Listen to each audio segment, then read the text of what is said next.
and see-through spin. They know that a regime that says death to America, that seeks nuclear weapons and the ability to deliver. Did they lie about the range of their missiles? How much Because I saw a 4,000-kilometer How much more will you missile ask the get American shot people at to pay for this war? Diego right Garcia. now, do you want it $1 billion a day? Do you want $2 billion a day? You're asking for $200 billion more to fund this war and to make sure we have. We didn't ask for $200 billion. I don't know where you got that number from, Senator. I think you got it from the news, which you should be careful what you read in the news. Okay, Mr. Hegseth, here, Secretary Hegseth, here's a few more. Let's talk about how you're prosecuting the war.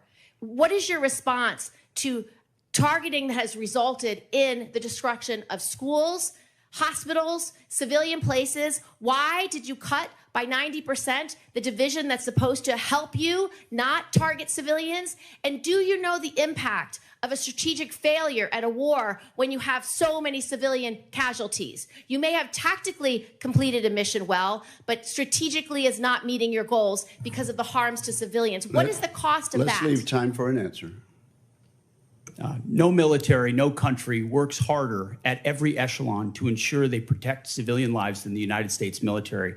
And that is a ironclad commitment that we make, no matter what systems we use. And why did you cut the department by 90%? Thank you, Senator Gillibrand. There'll be other rounds of questions. Senator Rounds, you are now recognized. Thank you, Mr. Chairman. First of all, thank you to all of you for your service to our country. Let me just allow you to finish the answer a little bit with regard to the senator from New York. Does the United States military ever target a civilian center?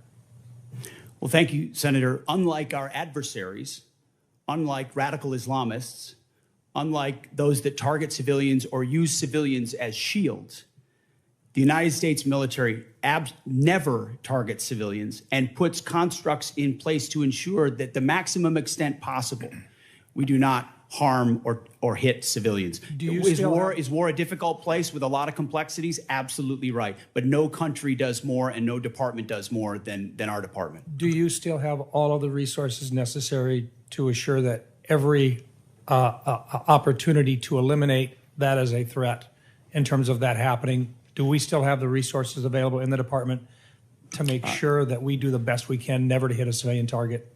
Every resource necessary at every echelon is available, legal, intel, and otherwise, to ensure that we minimize at every extent possible civilian casualties. And the suggestion was made that somehow AI might be used without a human in the loop, which is a classic Anthropic talking point, which is half of what we talked about previously. There is a human in the loop on decisions that are made, and the suggestion otherwise is to suggest that somehow AI is running targeting. Thank you. Right now, part of what we're also talking about is not just are we engaged right now in terms of trying to eliminate the threat from Iran in terms of being a nuclear-armed country, but we've also got staring with us as well the fact that we have an ongoing principal threat with regard to a pacing threat with China. The dual-capable B-21 Raider will be a critical part of both our conventional and our nuclear deterrence against China and Russia. As you know, the Air Force's program of record includes plans to procure 100 B-21s, but many national security experts and leaders, including STRATCOM Commander Admiral Corral and INDOPACOM Commander Admiral Paparo, are calling for a greater number of B-21s. Admiral Paparo testified here last week that he would favor buying 200 B-21s. Secretary Hegseth and Chairman Kaine, could you speak to the progress and the importance of the B-21 program, and if you agree with the growing sentiment that the U.S. needs to revisit the B-21 program of record and assess the requirement for at least 200 B-21s to match the global threat? Would you speak just to exactly what that would mean and what the probability of that is? Thank you for the question, and I appreciate the fact that you're listening to and hearing from combatant commanders, because that's who we listen to as well, who are looking at the operational plans and what would be required to ensure we deter and, if necessary, defeat. Assets like the B-21 or the F-47 are critical to that. That's why we're funding them and increasing the funding, and where necessary would increase the allocation.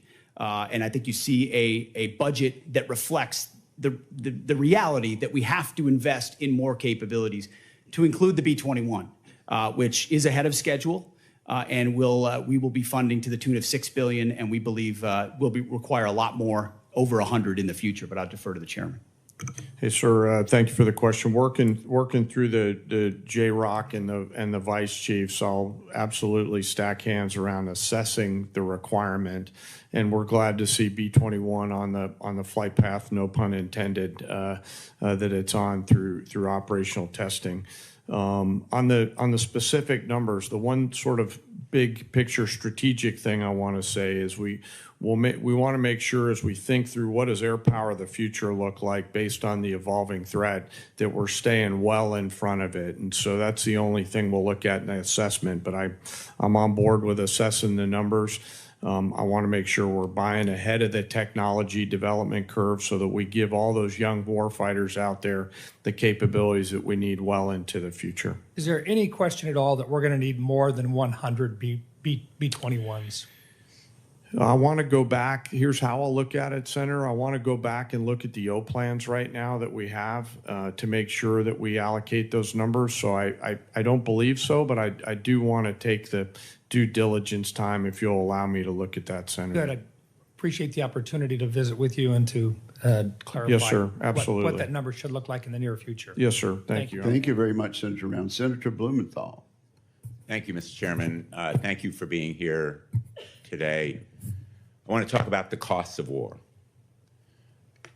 The costs of war include caring for our veterans.